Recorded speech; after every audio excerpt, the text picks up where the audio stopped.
Greetings traders, David DeBay of Polaris Trading Group. In this video, we're going to review the features of the dynamic position size or reward risk tool with auto trading capabilities for NinjaTrader 8. This tool auto calculates the position size based upon account value and percentage risk parameters input by the trader. It displays the entry price, stop loss, risk-free levels, and up to 3 optional price targets based upon R values or risk unit values. If you are serious about trading, then this tool is an essential addition to your trader toolbox. Professionals know the true value of the power of position sizing.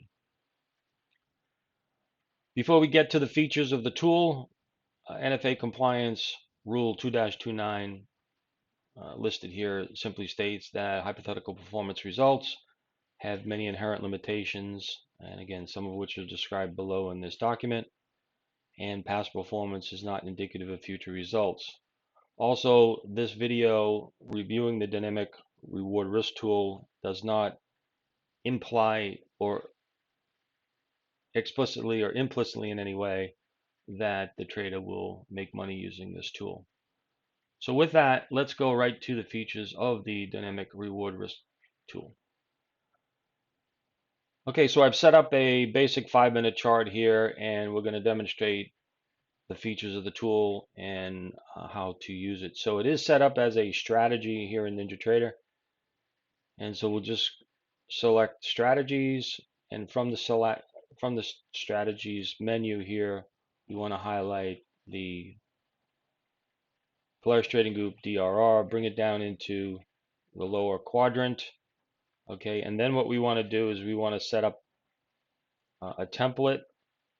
So I've already created a template here of various values. So we want to go in and select the strategy template. We'll load that up, and we have the parameters already now. So we'll run through each of the parameters fairly quickly. Everything is fairly straightforward. We'll explain each of these sections so you get a better understanding of each. The dynamic risk reward area. So this is based upon, as I mentioned, R values. So target 1 multiplier, target 2, target 3 multipliers. Here are based upon 2 R values, 2 risk units. That's based upon your initial risk, dollar risk, or percentage. All right, so two risk, 2 times your risk, 3 times, 4 times, all configurable. So those values can be changed, but those are the initial defaults. In the next section, we set up some hotkeys. These are recently added to this tool based upon some folks that do a bit more scalping, and they want a quick access features to take a trade versus somebody that is taking a little bit more time and planning out where their entry, where their stops would be. So this is, again, pretty straightforward. It's based upon a lettering or numbering system. You select whichever associated letter you want to use for the particular hotkey that you want to create. So as an example, in setting the entry, we're going to set key 1, all right, entry, as again, it's a dual key functionality. So key 1, you can either set to the Alt key, the Control key, or select none. I would not necessarily recommend none, because if you were to do this, that entry key, and again, we've selected E to correspond to entry, that E key on your keyboard is live. It is active. So if you mistakenly hit that letter E, again, it will execute the function of the hotkey. So recommendation typically would either make it an Alt or a Control to have a little safeguard there in the case that, I want to enter an entry at a specific price. So I'm going to do Alt E. Okay, and same thing, like say for instance market now. Okay, so some people that are scalping, they know, okay, I want to set the M key for the market, and I don't want to use the function of an Alt or a Control key, so I'm going to set it to none. So that way they're ready, to hit the M key for market, and again, it'll execute according to the remaining parameters that the trader has chosen. So again, be careful if you decide to use hotkeys, all right, and uh, how to use them appropriately for your situation. The next section, quantity contract distribution. There's two methods. One is defaulted by percentage of the trade that you have taken, based upon risk-free percentages here at 50. Target 1, 2, and 3. As again we saw above here, they were 2 units, so 2 risk units, so 2 times your risk, 3 times and 4 times your risk. In this section here, how do we want to distribute that?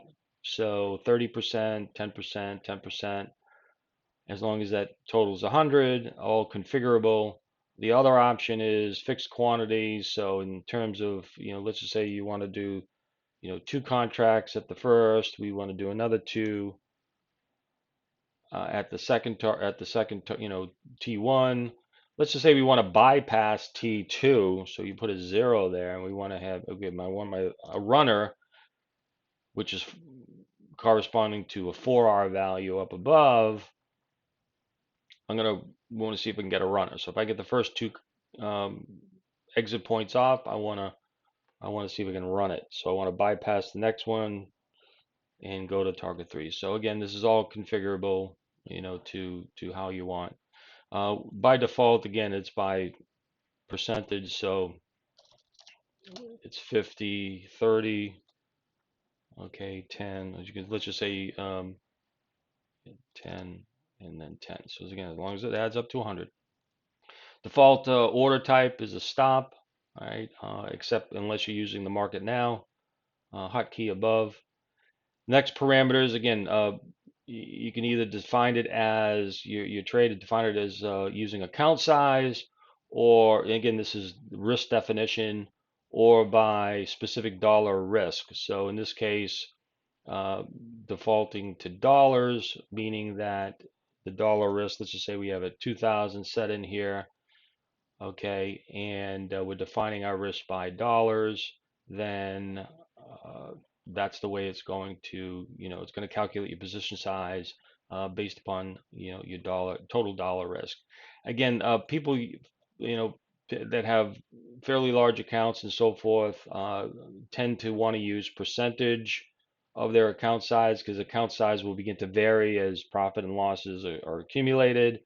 And in most cases, professionals typically use 1% risk of a maximum account size that they're using. There is an option here to use a pre-configured stop distance. We'll demonstrate that. In this case, the value is 20, meaning 20 ticks or 5 points in the ES. We have a auto break even. So if we have that box checked, that means once we enter a trade and hits the first target, it'll move the stop to entry. And then we want to, for most cases, we want to place the auto targets, so we have that box checked as well. We also have a trailing stop feature, and again, this is very useful for folks that trade FX. The currencies tend to trend much better than the indexes on an intraday basis, so this was recently added as well per the request of one of our customers. And essentially, if we have that enabled, that means once we've hit that first target, it'll begin to trail by 2 risk units, 2 risk units, okay, whatever that risk unit is defined as above. And as the markets keep moving, it'll incrementally maintain that 2 risk unit distance. All right, so those are the basic setup features. Let's go right to the chart and let's see how these are function for us. So we got to make sure, since it's a strategy, we want to make sure that we enable it here. All right, we click OK. All right, so currently I'm offline from a data source. So we're going to show you, demonstrate how to place the orders, but the functionality of the placement of orders is, via Ninja chart trader, and again, we'll show that. So to begin with, up here we've selected 1% of a $100,000 account as our example. All right, so let's just say we want to enter a trade that if price, gets above a particular level, let's just highlight 75 here as an example. So we want to right click, and it's menu driven up here. Right click, we want to go set entry. Okay. And then secondarily, you need to place a stop. So if price were to trade up through 75, where would we want to place our stop? So this is what we refer to as our trade planning part of it. All right, so if I get executed there, then I want to place a stop. Again, we'll just select the level here. All right, at 68. And if you notice, it automatically now will position size 2 units or 2 contracts in this case. All right, and then that's equivalent to 1% risk of a $100,000 account, which is $1,000. And the maximum risk here from this entry to where this stop is, all right, is 700, and it calculates an automatic position size of 2 contracts, 2 units. And as you can see, it automatically places the targets based upon the R value that we've selected, right? So 2R, 3R, 4R, right? All same. Now let's just say here, again, this is in the planning stage. So the next thing what you would do, if you're comfortable with this, then you would right click and you would click on place order now. So since we're offline, it won't really place the order, but in live data feed, you want to then place the order, and then the order will be placed at the selected entry line, and then once it's triggered, what will happen here is you'll see that the orders will be placed, right? Chart trader orders associated with the stop and the exit points. So that's what will happen.